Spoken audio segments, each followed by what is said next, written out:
can you explain the fundamentals of Jiu-Jitsu? Yes. If I couldn't, I wouldn't be much of a coach. Jiu-Jitsu is an art and science which looks to use a combination of tactical and mechanical advantage to focus a very high percentage of my strength against a very low percentage of my opponent's strength at a critical point on their body, such that if I were to exert my strength upon that critical point, they could no longer continue to fight. Well, that's about weapons and defenses.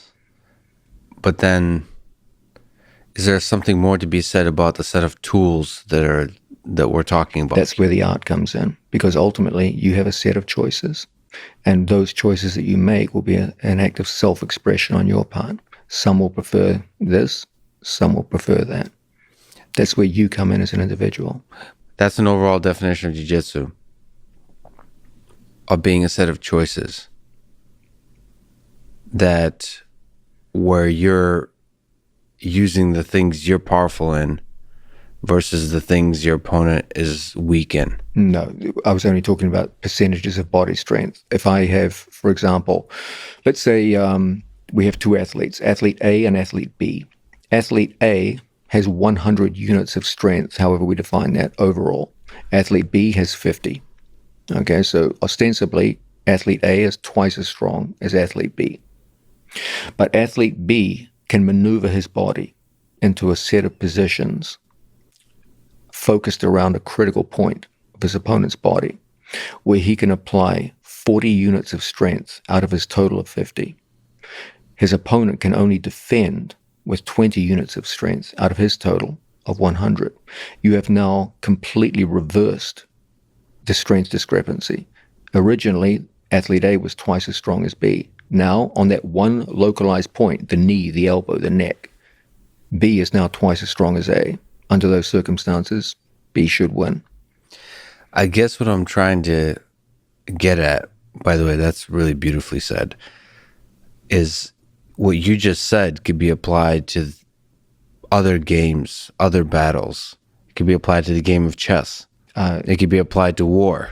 Most obviously in war. I think about, for example, the American strategic bombing campaign in World War II. The 8th Army Air Force was tasked with the idea of destroying German industry. Did they attack all of German industry? Of course not. That would be stupid. They attacked the ball bearing industry. Why? Because almost all of modern machines require ball bearings in order to operate.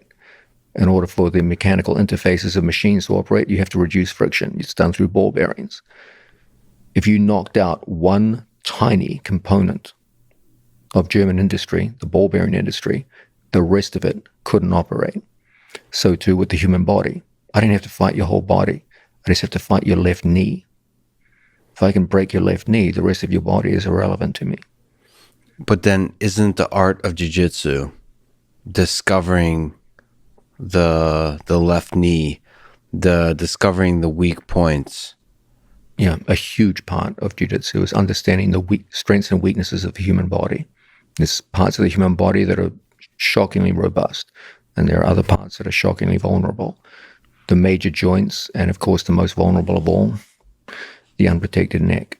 So if we take something I'm not familiar with, but I was incredibly impressed by, is the body lock that I saw Nick Rodriguez use last time a few weeks ago. Yes. But then I also got to hang out with Craig Jones, who also has a very good body lock. So that was I don't know if this body lock applies to all positions, but I was seeing it from when Craig is on top of your opponent and trying to pass the guard, or passing the guard. Use the body lock as a controlling position.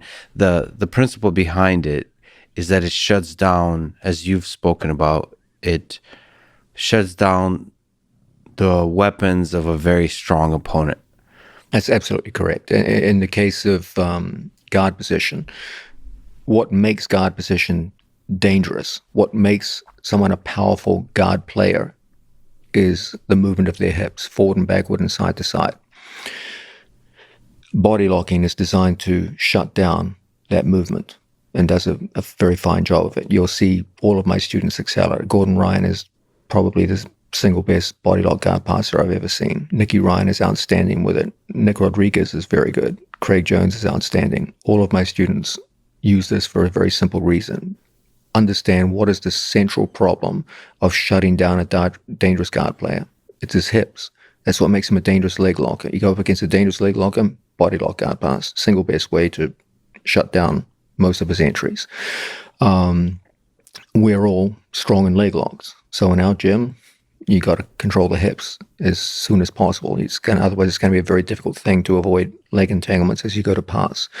And across the board, my students excel in body lock guard passing. They understand what's the most dangerous feature their opponent has, the lateral movement of their hips. What's the single best way to stop that? Body lock, and then work from there. So if this asymmetry of power is fundamental to jiu-jitsu, how do you discover that? How did you discover the body lock?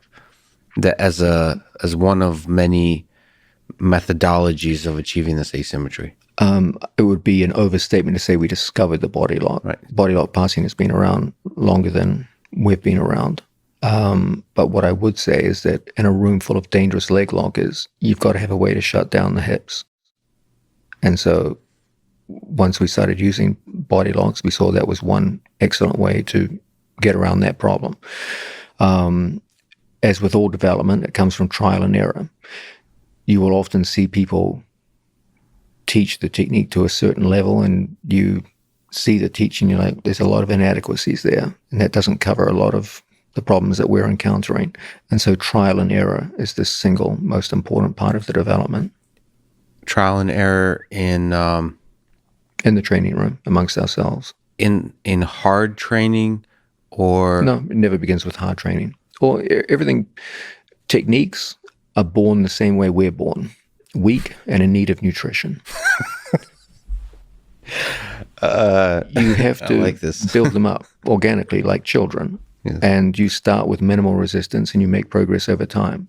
When you first go to the gym, do you put 500 pounds on the bench press and try to bench press it? No, you'll be killed. Mm-hmm. You start off with the bar, you build over time, and then one day, 5 years from now, perhaps you really are lifting 500 pounds.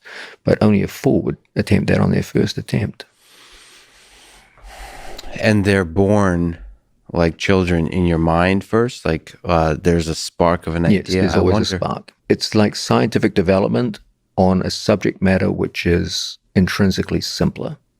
Okay, there's a sense in which naive and overly simplistic assessments of scientific method may not work well at advanced levels of science, but they work damn well in the training room with jiu-jitsu, where the subject matter is inherently simpler than it is in research science.